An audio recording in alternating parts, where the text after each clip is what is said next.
তো প্রিয় এসএসসি শিক্ষার্থীরা, তোমরা যারা আজকে এই ক্লাসটি করতেছো, আজকে ক্লাসটি অনেক গুরুত্বপূর্ণ, কারণ আজকে আমরা শিখবো হচ্ছে আবৃত দশমিক ভগ্নাংশের ভাগ।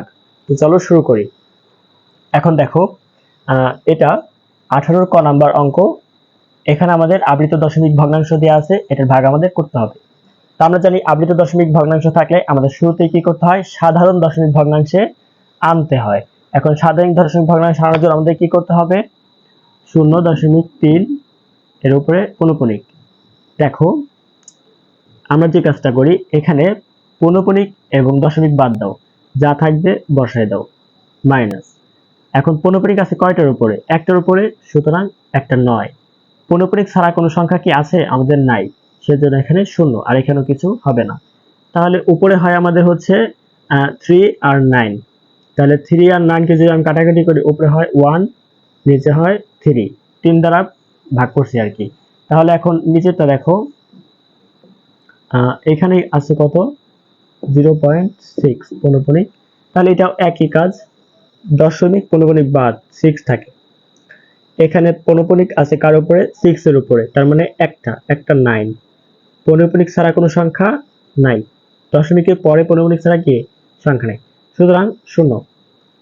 তাহলে এখন কত হয়, 6 9 2 দ্বারা, সরি 3 দ্বারা ভাগ দাও।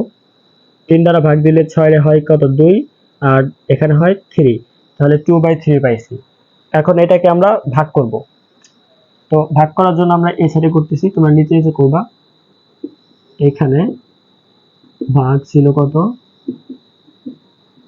আচ্ছা, তাহলে ভাগ করব কার, 1/3 ভাগ হচ্ছে 2/3।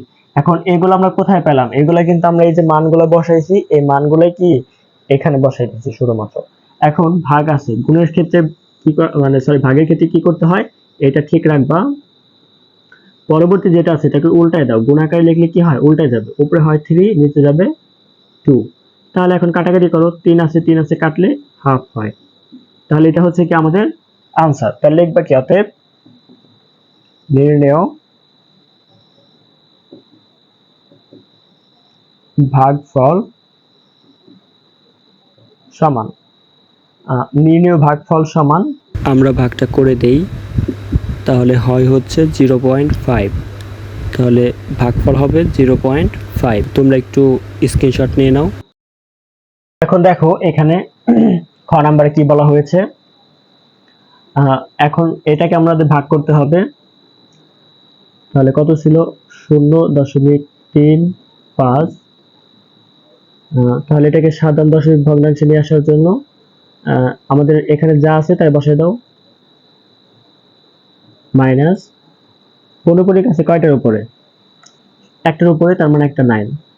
আর দশমিকের উপর পৌনঃপুনিক নাই এরকম সংখ্যা কয়টা? একটা, তার মানে একটা 0। আর যেটার উপর পৌনঃপুনিক নাই সেটা বসাই দাও।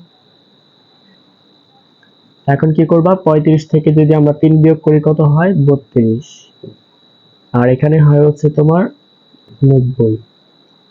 তাহলে এখন যদি আমরা 2 দ্বারা ভাগ করি, তাহলে উপরে কত হয়, উপরে হয় 16, নিচে হয় 45।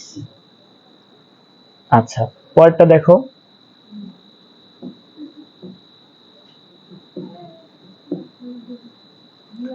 এটাকে করার জন্য আমরা কি করব, যা যা আছে বসায় দাও। মানে প্রথমে এটা বসানোর ক্ষেত্রে কিন্তু আমাদের দশমিক এবং পৌনঃপুনিক যেটাই থাকুক না কেন, আমরা কিছুই দেখি না, বসাই দিই। পরে একটা মাইনাস, আর নিচে কি করবা, পৌনঃপুনিক কয়টার উপর আছে? একটার উপরে, তার মানে একটা 9। পৌনঃপুনিক নাই, কিন্তু দশমিকের পরে কোনো সংখ্যা আছে কিনা, এখানে কিন্তু নাই, সেজন্য কিন্তু আমাদের এখানে কোনো শূন্য হবে না, ঠিক আছে।